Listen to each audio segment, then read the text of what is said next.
So ayan, good morning mga ka-Warais. Dito naman tayo, pakain na naman tayo ng isda natin, yung tilapia. Sana po is huwag kayong magsawa sa panonood sa mga vlog ko is yun.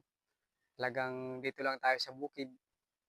Is wala tayong ibang ano kasi wala tayong perang pang punta sa mga gandang lugar is yun, dito lang lagi. Yun lang naman ang ano ko kasi tayo makapag ano pa kayo, wala tayong medyo kita ngayon, wala tayong nagkakita ng pera. Is yun, yung pag ano lang, pagbubukid lang mga kawaray. Yung pangload ko nga ano, minsan sa isang linggo is yun, madalang lang kasi yung nagpapaload lang sa akin yung asawa ko.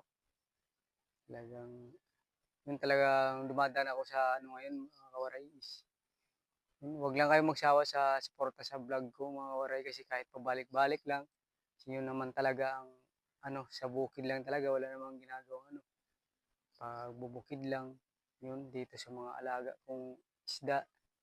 Yun, tara mga waray, dito tayo, pakain tayo.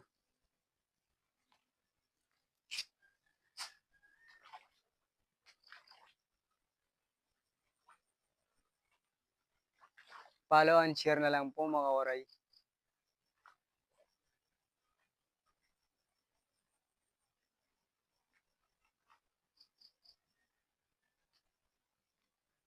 Hindi pa tayo dito nakapag-harvest mga kawaray kasi wala pa silang ano, kunti pa lang yung mga anak nila, malilit pa.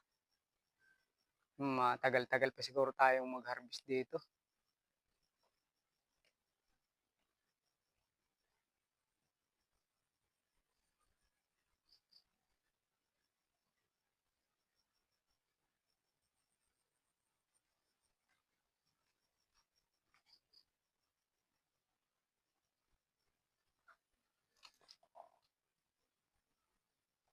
So ayan mga kawaray, is hanggang dito na lang.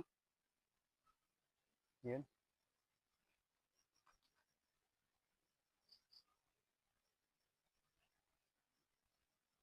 Bye-bye po mga kawaray.